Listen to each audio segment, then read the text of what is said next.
All right, we're back.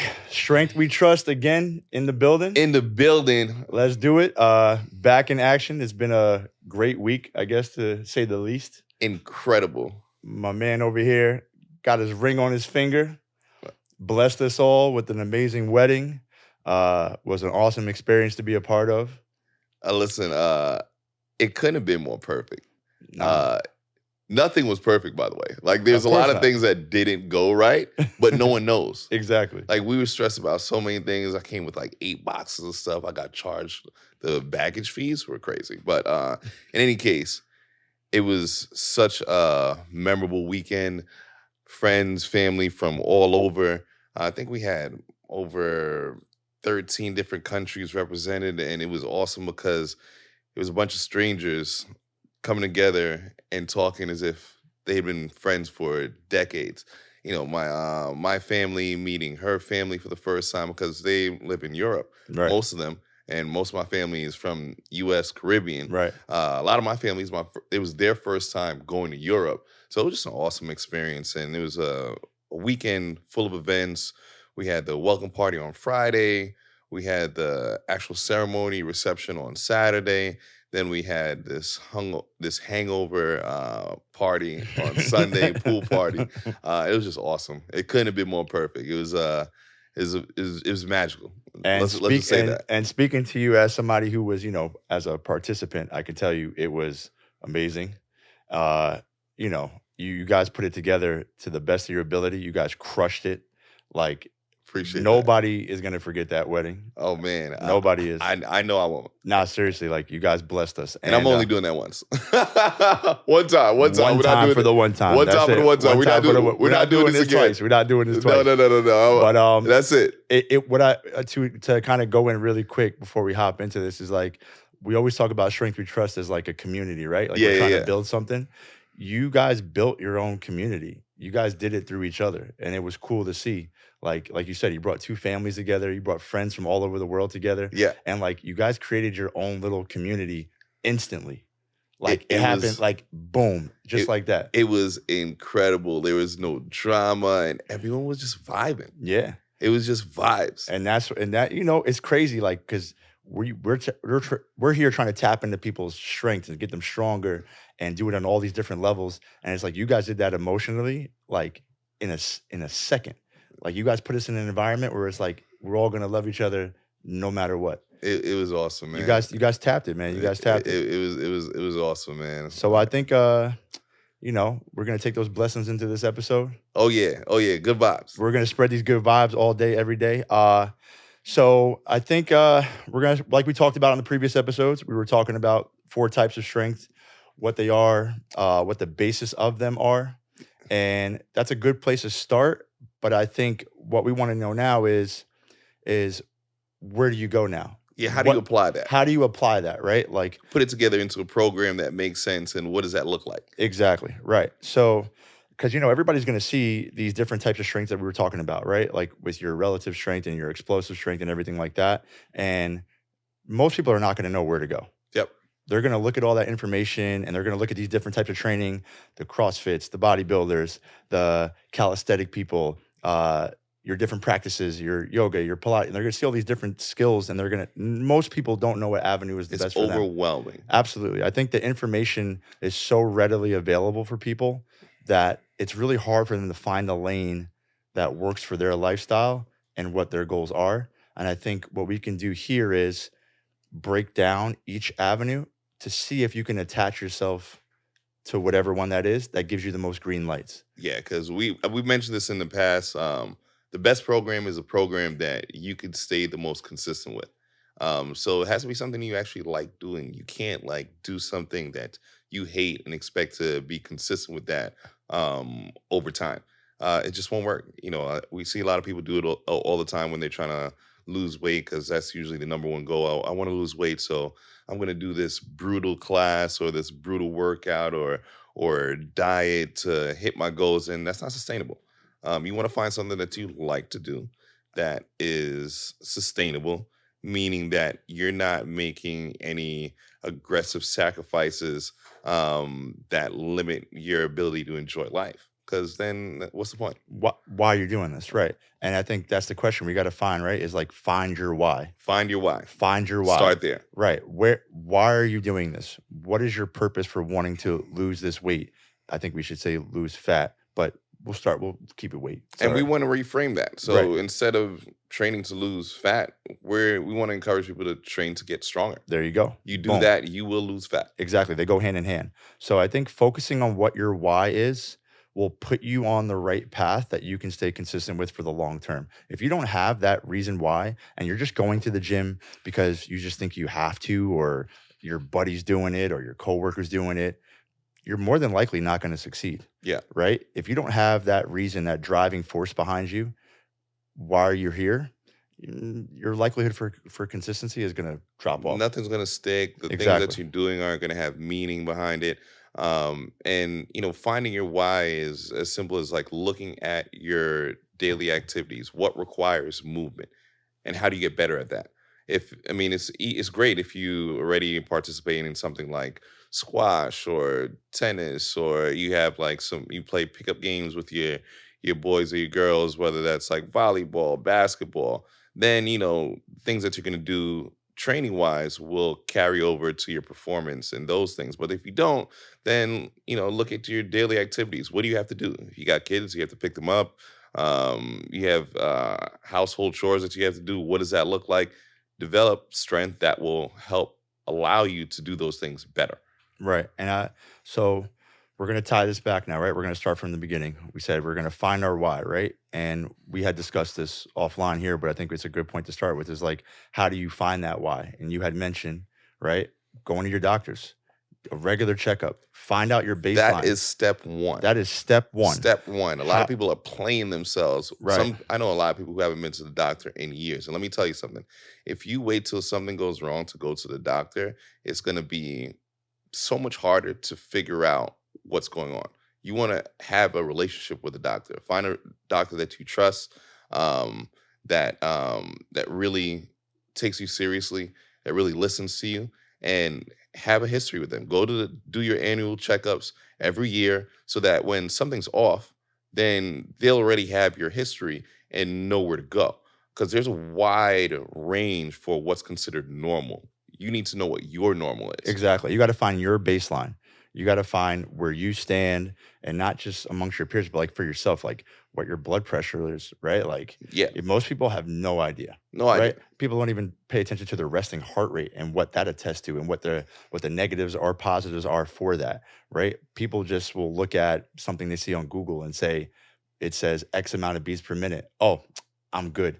But it's like, how do you know you're good to your own standard? You're just looking at this general mass of people. Yeah. And that's why I said having very specific feedback from a doctor that you have a relationship with is only going to set you on the right path. Yeah, and if you go to the doctor, you can do your physical and everything is good, great. Check that box. Right. Now you have the green light to do whatever it is that you want to do. Right. But if something isn't, then that's what you attack first. Exactly. And that's your baseline to build your own program out. Just like Rashawn is saying, whatever weaknesses and feedback that you get from your doctor, that should be your green light to like, I need to work on X, Y, and Z to change A, B, and C feedback wise that I got from my doctor. That should be like priority number one. Yep. Then you shouldn't start doing your research. Then you start figuring out what modalities are going to be best suited to help improve whatever it is that you're dealing with. And then you go from there. Exactly. And I guess what we're saying too is like, you got to be able to take notes, right? And like be able to put a step-by-step progress in front of you on paper just to kind of know how you're going to attack it. You can't just wing it, No. right? You're not going to be like, oh, the doctor told me that I have this, so I'm just going to go ahead to the gym and start doing some curls because that's going to go ahead and change my blood pressure, and that's going to all of a sudden build muscle. It doesn't work like It's not that. gonna work It doesn't like that. work like that. You Right. have to like write these things down, know what metrics you have to pay attention to. And we're gonna help, give you some things that you should look at to monitor your progress. Obviously, if you have specific things going on, they may differ from person to person, but we'll just give you general baseline things that you want to pay attention to. Right. So I think first one we can start with is sleep. Sleep. Oh my Right. God. And I think this is a big thing, especially in this hustle, bustle day and age that we're Yeah, in. well, we're in New York City. Just Right. so whoever's watching, whether that's in middle of the country or somewhere in another part of the world, we're in New York City. It's New York City will chew you up and spit you out if you're not built for it. Right. We're talking about the hustle capital of the world right here, right? So sleep for us is something that we kind of take for granted and we tend to put on the back burner because we're so focused on like the financial side of things always, right? And everyone is talking about, you work till you just work your ass off. Or Am I allowed to curse? I'll work, I'm gonna, or I'm gonna work till I'm 6 feet under. It's like, no, Yeah, it like doesn't that's not how we should be going about our lives. Like there's something bigger than just hustling until the wheels fall off. There's got to be something more than that. So I think sleep is a very important step, but it's a very workable step if you're willing to focus on it, right? If you're willing to maybe make a sacrifice on one end of the spectrum to make sure that sleep is something that becomes a priority, whether it's cutting off the emails at a certain time, turning off the cell phone at a certain time, cutting off the TV at a certain time, disconnecting from anything that's a stimulus for you to be able to relax your mind, uh, mitigate any anxiety that's stopping you from going to sleep, or whatever the case may be, right? Like a lot of times, what happens with people not being able to sleep, what I've noticed is there's just too much stimulus going into the later portion of their days. And too much stress is Exactly. what that leads to. Exactly. Sleep is one of those things. If you focus on sleep, you're probably gonna make your sleep worse because then you're gonna start stressing about it. Exactly. So if your sleep is off, your day is probably just out of whack. Right. So you need to rearrange your day. There are different strategies, like Mike mentioned. Shutting off bright lights like an hour before you go to sleep. When it comes to your phone, if you have to be on your phone or your laptop, setting it to putting it at the dimmest setting possible. Not using ceiling lights, using lamps, using candles. Just creating an environment that relaxes your mind and your body, so that you're more likely to have a better quality of sleep, because all that's going to impact the quality of sleep that you get. Yeah, absolutely. And that's the thing too, is it's not just getting to sleep, right?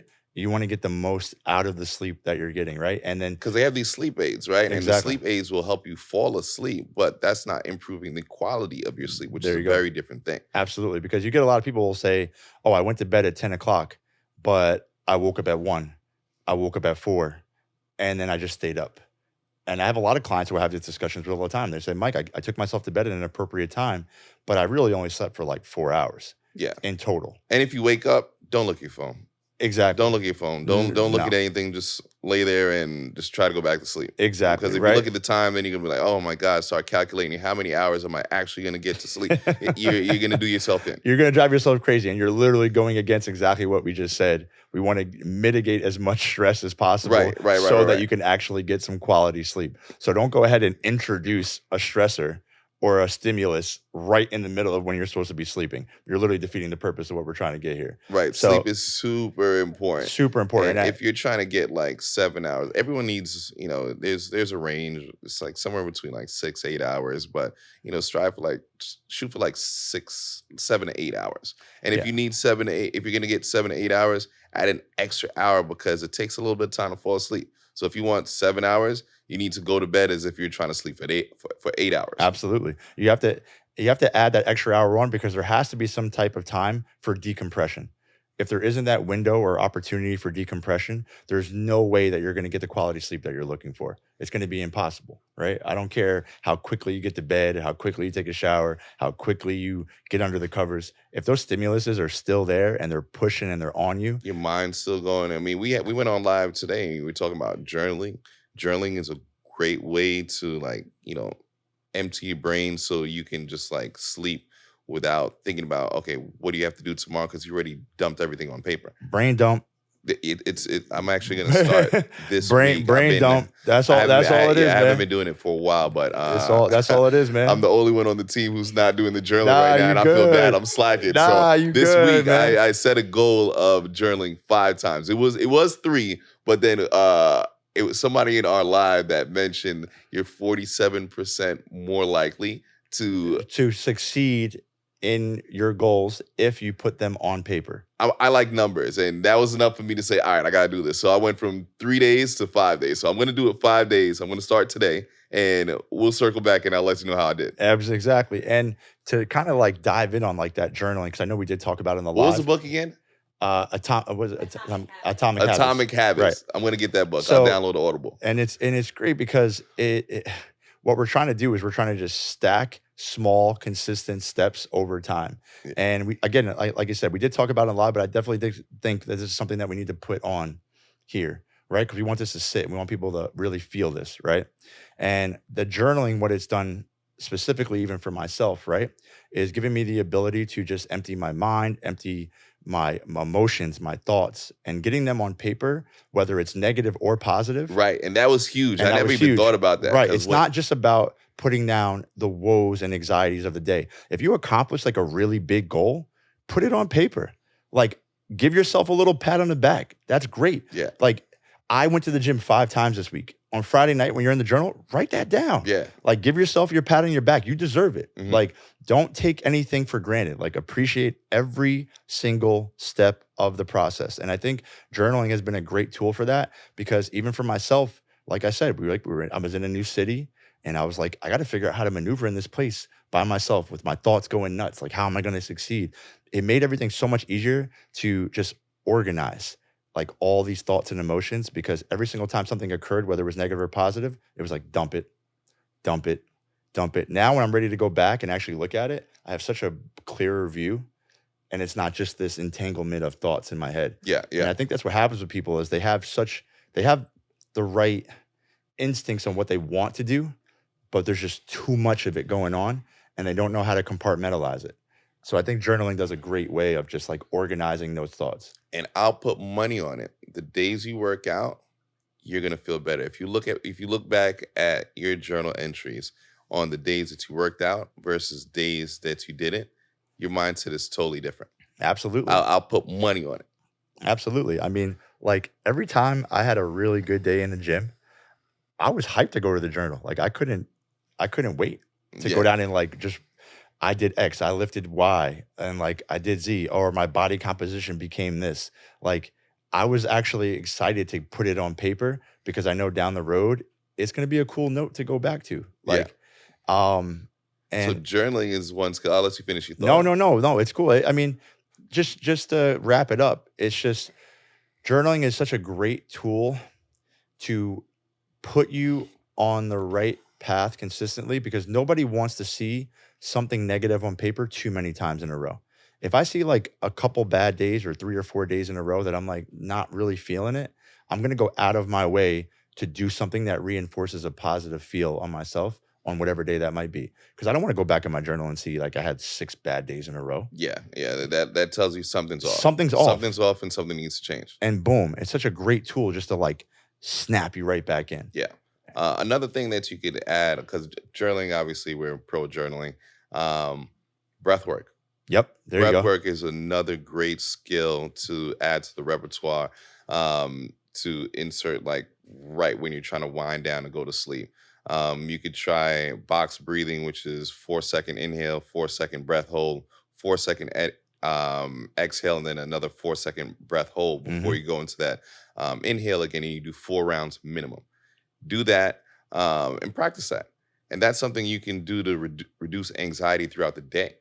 If you're, starting to feel wound up because of whatever's going on in life, then, you could just start doing your box breathing. Another one that I really like is Wim Hof.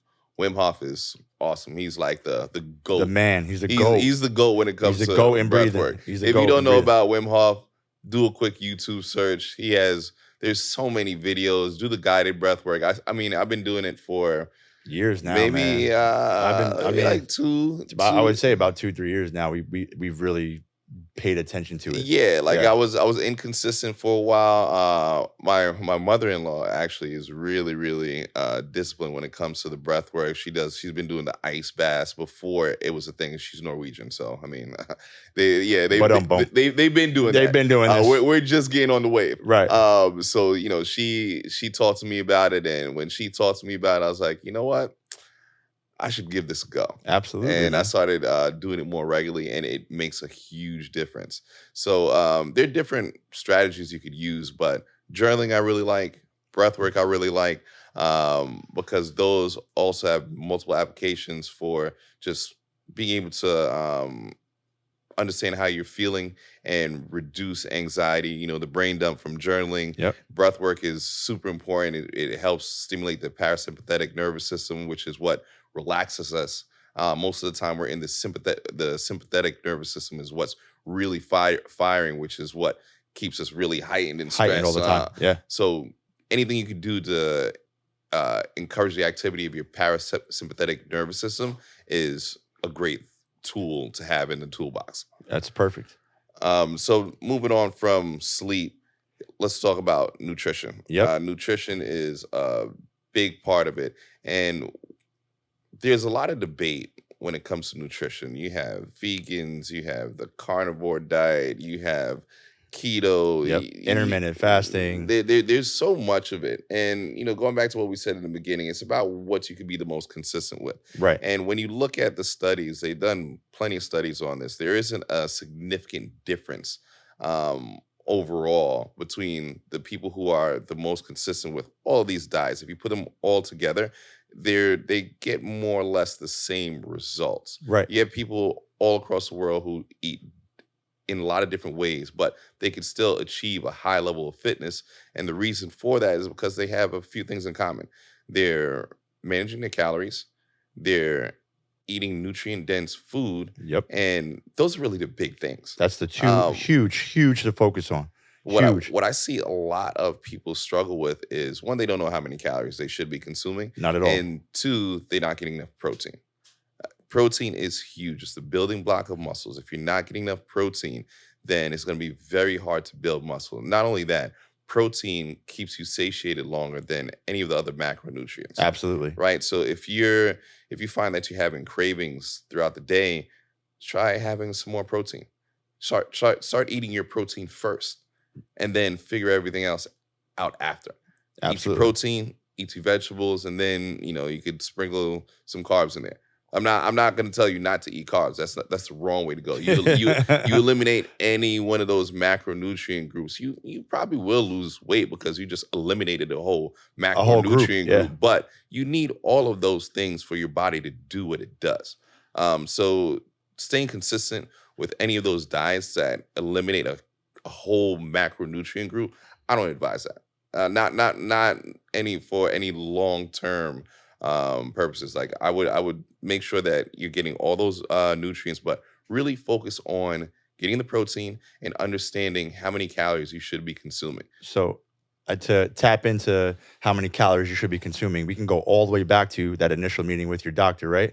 And getting that resting metabolic rate and knowing what that number is. Mm-hmm. A lot of people now are playing guessing games with their caloric intake, right? Yeah. They're just like, I'm going to put myself in this caloric deficit, and I don't even know what my baseline for my caloric deficit should even be. Yeah. Right. It's It's I'll tell you what, I was working with a client, and she had a trainer before me, and this trainer had no nutrition cert, and recommended her following a diet that consisted of 800 calories a day. My 1-year-old son eats more than that. Thank you. You can't. 800 calories a day Is not building any muscle Nope. at all. You can't stay consistent with that. And you're probably pissed off all day. Absolutely. You're You are probably pissed off angry. all day. We call hangry. Listen, I was a wrestler, and we cut a lot of weight. I never had a girlfriend that made it through wrestling season because I was a lunatic. I was just Absolutely. pissed off all the time because I Beast couldn't eat. mode. Beast mode at all times. Like Tell me if you feel good when you can't eat. exactly. You probably don't. So that's what I said. We don't want you approaching this as like a starvation method to try to lose weight. Or Starving is not the way. starving is not the way. You need to eat to get to where you want to go. It's okay to eat. So again, tying it back is like you have to have that baseline of your resting metabolic rate to base any of these diets on. Yeah. I don't know how you go down any path that we just mentioned without having that baseline number, right? And to tap into what you're saying is you don't want to eliminate anything, right? You can find ways to balance what you're eating. As long as you're getting those macronutrients, protein-dense foods, you're eating on a consistent basis, you're hydrating appropriately. Oh, Want to I make didn't sure we even talk bring up about water. that. Yeah. So I think what happens is with people as well is they'll be like, oh, I had a bottle of water in the beginning of the day and I had a bottle of water at the end of the day. It's not enough. It's not enough. We are made up of mostly water. I don't know if people know this, right? Yeah. Our majority of what we have inside of us is made up of mostly water. We need to assist that. We want to make sure our organs, our liver, everything is processing things at a high level. Without water to assist that process, you are literally pretty much like fighting a losing battle here. Yeah. So you just want to make sure that everything makes sense. You want to write things down because otherwise you're playing a guessing game. Thank and you. Yes. you just don't want to guess. No. Writing things down is, if you're not doing anything else, just start this. Start like this. Write it down. Write down where you are right now. Start tracking your workouts. Go to that doctor. See, if your metrics are good, and then start writing down your workouts. Writing down, okay, how's my sleep? How much am I eating? It's easy to figure out your caloric intake. They have tons of calculators. Find a fitness professional, find a nutritionist. They could give that to you and help you, get a very accurate number to start with. And then from there, you can adjust every like 2 weeks, see what kind of results you're getting, see how your Exactly. performance is, and then adjust from there. Exactly. Tap back in. Just make sure you're staying up to date on things. Make sure, again, you're taking your notes. You're staying on top of yourself. You're hitting all your tasks. You're hitting all your macros. You're hydrating appropriately. You're taking the steps to get that necessary sleep. It's all those small little choices that you're doing every day consistently is going to be able to get you to your goals. Yeah, and that's really the difference between the people who are achieving their goals and the people who are not. The people who are achieving their goals are likely writing it down, and they have a pretty good idea. If you ask somebody who's like really on top of it, how much of X amount of weights can they do for X amount of reps, they can tell you. If you ask them about how many calories they're eating, they could give you ballpark range. They could tell you all of these things because they know. Well, somebody else who's not succeeding, they don't know. They have no idea. They're playing a guessing game. And that's what we don't want. We want you at the end of the day, stick to the script. Yeah. Whatever your script is, stick to it. And that's it. Can't change that. Yeah. But So things we touched on: sleep. Oh, listen, let me not skip the first step. Go to the doctor, pay attention to your sleep, look at your nutrition. plain and simple. That's a great place to start, man. We'll wrap this one up. We'll tap back in with them in a little bit. As always, hit us up at Strength We Trust on all platforms. Follow, like, subscribe, give us all the feedback, show us love. We appreciate every subscription. We appreciate every follow. We can't wait to keep building this out for you guys. And my man Rashawn here, leave us on a good note. Don't forget your IG handle. Oh, man, I forgot. Yeah, I got to shout myself out sometimes. So, yeah, don't forget, follow me at Mike Fit, MIKEFIT 19. My man Rashawn here. Rashawn.English. So that's RISHAUN.English. And I'm mainly on Instagram, to be honest. I'll be on. We gonna get him on TikTok soon. Don't worry. I'm trying to get him on there, but he on that dad life now, so we got to get him there. Though. Yeah, I'm a dad, but I'll make time. I'll figure it out. That's but good. Make sure you follow the YouTube, subscribe, share, like, comment, throw questions at us, send us something in the DMs, positive or negative. We'll take it all. And as always, man, Strength We Trust, baby. You know the vibes. Let's get it.